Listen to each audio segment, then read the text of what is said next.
Hey, Steelers fans, I'm Thomas Mott. Welcome to our Pittsburgh Steelers news and rumor video here on a playoff week of football and also football news. I mean, this is playoff week, right? We didn't think the Steelers would be here. I mean, some of us did, but all the odds to get into the postseason seemed like it was against us, and yet here we are getting you guys ready for the playoff game against the Chiefs coming up later on this weekend during Super Wildcard Weekend. Before we jump into the latest news and rumors, hashtag Steelers in the comment section right now because a mailbag video will be happening later on this weekend. Here's the catcher. You gotta be a subscriber. We're trying to grow our subscribership here at the channel. So go down below, hit the red subscribe button, and then use a hashtag Steelers in your comment and your question, asking whatever you want regarding your beloved Pittsburgh Steelers.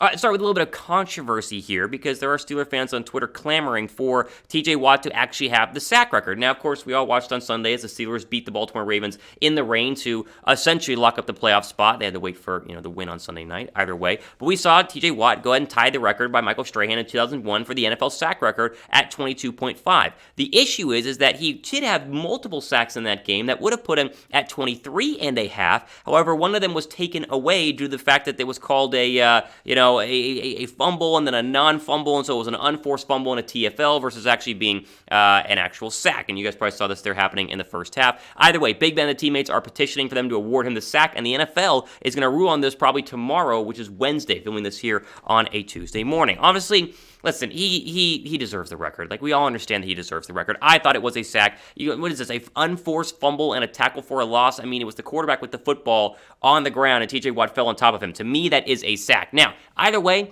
I'm not going to freak out if they don't give him the sacks tomorrow because it's the National Football League, and the odds of them going back and reversing this call, to me, are unlikely, even though I think that they should. But just to sit back and think about what TJ Watt has done, even tying the sack record with Michael Strahan is a massive deal. Like, he'd like to be the single leader in terms of a sack record of 23.5 versus 22.5, but the fact that he even got there in 2021 is absolutely berserk. Like these numbers are insane. Like, you think about this. These numbers are insane. This is one of the great second-round draft picks in the history of the National Football League. And the fact he's a Steeler and a Steeler for life, they inked him to that fresh new deal, is incredible news. Plus, he's coming off an injury. I mean, plus he was literally coming off of a major injury. He only played in 15 games this year. I saw that tweet happening earlier this week. It was like, oh, well, he, 18-game season, he has more time. Like, those are idiots because he only played in 15 games this year. What a beast, man. I mean, he has been...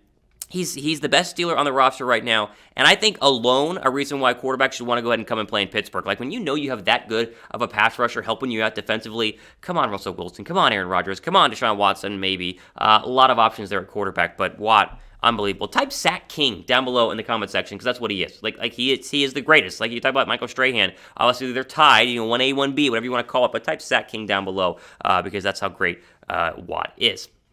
Now, some injury news for the Chiefs that does not look good, but is good for the sack king, TJ Watt. Their tackle, Lucas Niang, is out versus the Steelers, as he, of course, is their starting right tackle. No more. Out for the season with a torn pectoral tendon, which means that maybe, even though you're heavy underdogs, you're 12.5-point underdogs right now, according to multiple betting websites, you could potentially get some more pressure on Patrick Mahomes. We know that beating elite quarterbacks, the way to do it is get pressure, and thankfully you have a guy who can absolutely do that. So that means Andrew Wiley is probably going to go ahead and fill in at right tackle. He filled in at times there in their final Week 18 game. 4 sacks allowed this year, 4 penalties. Is a highly penalized right tackle as well. We also look to Orlando Brown, who's going to stay at left tackle this year. 4 sacks allowed, 7 penalties. Like, the Steelers' offensive line is not...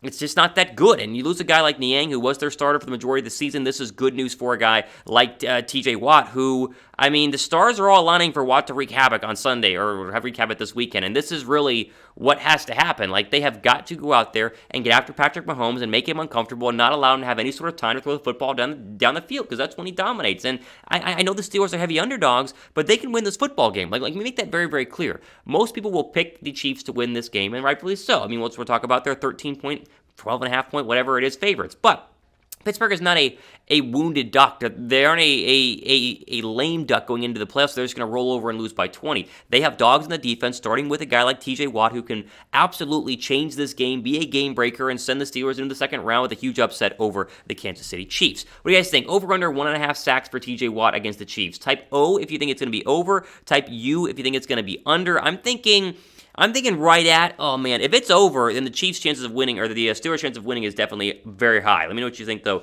down below right now. Now, I mentioned the odds for the game. If you guys want to bet on the Steelers, do it with our friends at BetUS, chatsports.com.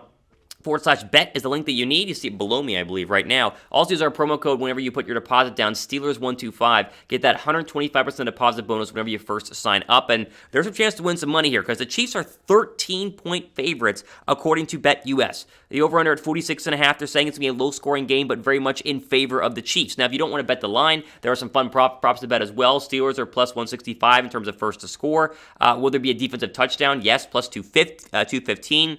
Total field goals, the over right now is 3.5 at plus 30. Like, there are a lot of fun prop bets to do with our friends at BetUS. I might just bet on the line here because I'm telling you, minus 13, the Steelers could play well and lose by 10 and you still win your money. So I'm just saying, chatsports.com/bet, promo code Steelers125. I want to quickly show this tweet. This is actually kind of fun. From Daniel Carlson, the Raiders kicker, who essentially is the right leg that sent the Steelers to the playoffs. He tweeted this from his Twitter account, @Steelers. Please thank your fans who are generously donating to charities I've been involved with. I'll add some links below for others who would like to join in on the fun. Playoffs! ! Let me just say this quickly because I'm going to talk about this on Monday. Thank you for proving the NFL isn't rigged. Watching that game on Sunday night, I genuinely thought it was going to end in a tie, and I really thought both teams were going to be like, let's both go, screw the Steelers, see ya, and then waltz into the playoffs. And the fact they kicked that field goal and made it, shout out to Daniel Carlson for doing that. Give this video a thumbs up. Like the video for Carlson going ahead and making that kick, as it, of course, makes the Big Ben's dream playoff run alive and keeps the Steelers alive for one more week against the Chiefs.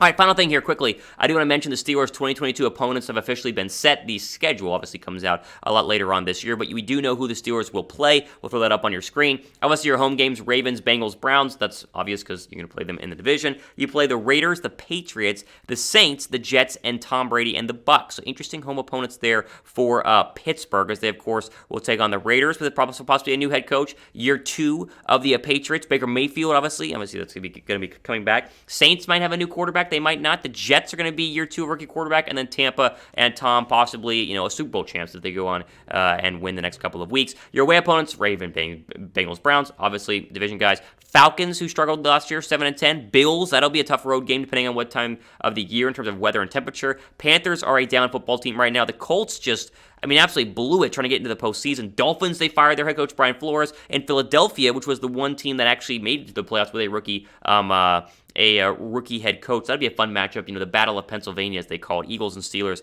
at the link is always a very good time. Which of these games are you most excited to see next season? Like, besides the divisional games, I really am in on the Patriots and the Bucs because those are, one, you get Brady, which is a great Steeler rivalry, and 2, you get the Patriots, which is a very, historic Steeler rivalry as well. I think Philadelphia is a great game and a great interstate rivalry, out of conference rivalry as well. What game are you most excited for? Let me know down below right now.